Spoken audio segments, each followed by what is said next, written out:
Welcome back. Thanks for staying with us. On Sunday morning, walls of the Jagersfontein tailings dam were pushed down by waters, sweeping away 9 homes and vehicles. One person has been confirmed dead, with many injured after residents are now suing owners of the mine company at the center of the tragedy, Jagersfontein Developments. Meanwhile, the company insists that it complied with safety legislation before the dam burst on Sunday. Governance advocacy group Jagersfontein Foundation is visiting the site on a fact-finding mission. Its chief researcher, David van Wyk, joins us now to give us an update on what they've seen on the ground. Thank you so much for joining us. Very good evening to you. David, you've been on the ground getting a sense of how big this tragedy is and, of course, how it has now deepened an electricity and drinking water system that is now not working. Talk to us about some of the observations you made. Well, I think that the situation there is really dire. We were 25 kilometers out of the town and we came across the end of that tailings spill. It was absolutely huge. It went straight down the valley, straight into the river system, and it's affecting rivers in that part of the country on a massive scale. The environmental damage is still not really understood. It's going to be massive. We took water samples, we took mud samples, and we should be able to send those to a laboratory and have the results of those samples within the next 7 days. But certainly a lot of the farms around the area have been affected, and their groundwater and their surface water would be affected as well by this breach. But, you know, as far as we are concerned, this is a case of criminal neglect that led to this disaster. You know, the tailings broke on its southeastern corner. And if you look all along that northern wall, it was too high, it was too steep, it was on a slope, it's in a valley, you know, so the base of the tailings was constantly wet and therefore slippery and conducive to potential breakage. And if you look at the tailings itself on the southwestern corner, opposite Itumeleng Township, there's still a possibility of a breach even on that side. You can see on several photographs that I've taken that that tailings on that side is also possibly compromised. You know, so we think that the management of that tailings was incredibly poor.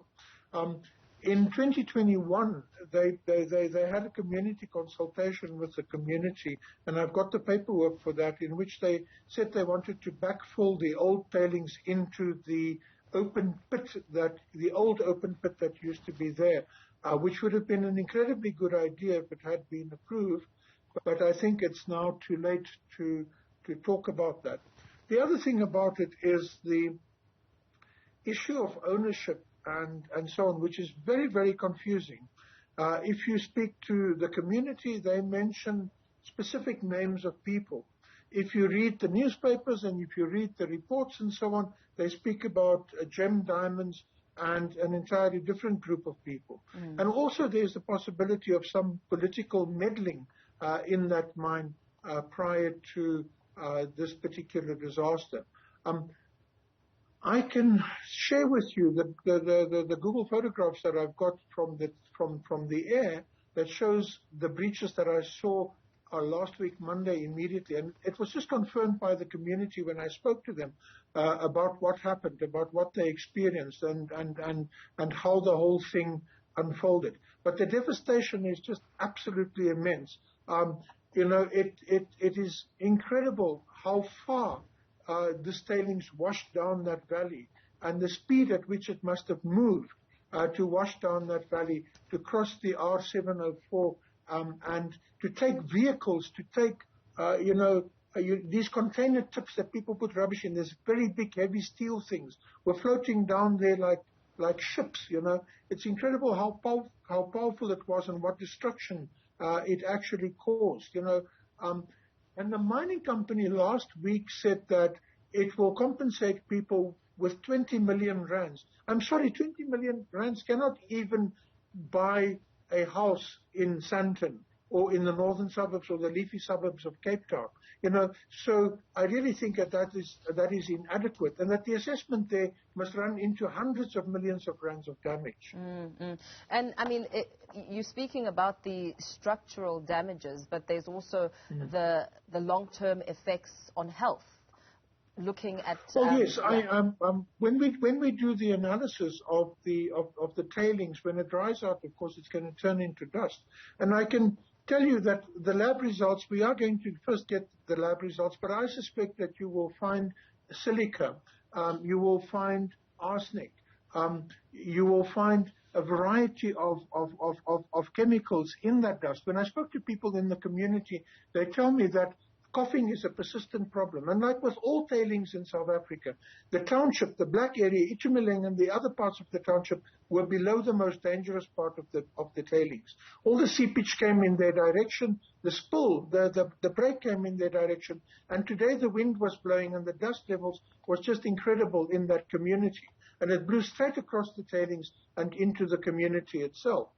So people are complaining about coughing, they're complaining about TB and so on, which I suppose is silicosis rather than TB that people are suffering from in that particular community. And that will be aggravated.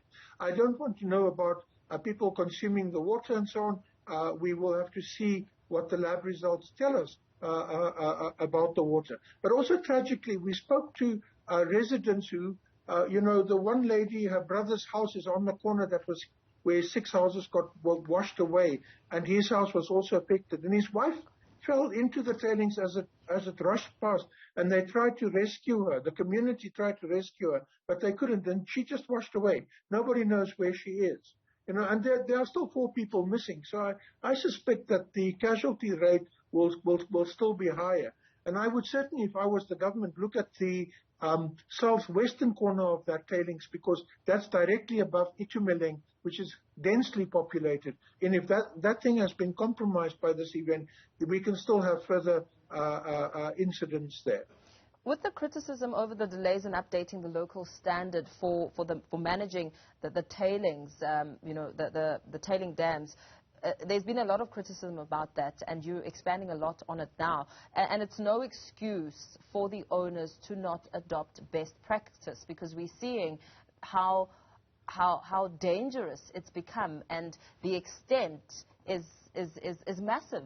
People's lives, I mean, they've been displaced also, and also speaking to how then to return to a state of normalcy. Is that even possible at this stage? Well, you see, the thing is that even to a layman's eye, the community told us, they warned the mine. They said to the mine, the tailings is too steep. And they said to the mine that they worried about the tailings being a threat and a danger to them. But besides that, academic papers on tailings in South Africa by ICMM and others basically indicate that South Africa's tailings are very badly managed. And this is of great concern, The other thing is that insurance companies refuse to insure tailings because the risk associated with tailings is so high that the insurance companies risk losing a lot of money should there be a tailings failure like this particular one. So we in Benchmarks Foundation, we've been saying for the last 20 years that we must adopt global best practice. We must go beyond what is the requirements of even our own law. The company can say, oh, it was compliant with South African law and so on. South African law is good on paper, but it's not enforced. And the Department of Mineral Resources does not really have the capacity to actually inspect and ensure that mines are safe in this country. And if you go to Nyakalong Township out in Allen Ridge, the houses at the lower end of that township are already underwater. I can send you photographs and videos of that, where mine water is being pumped into a local pan. The water is rising steadily, and the township sewage work is even underwater already. So I can point you to many other places in South Africa where there will be potential disasters like this one if we do not actually improve the strictness with which we regulate mining. Yeah, absolutely. Thank you so much for that. Thanks for weighing in and giving us that broad description of what is actually happening on the ground in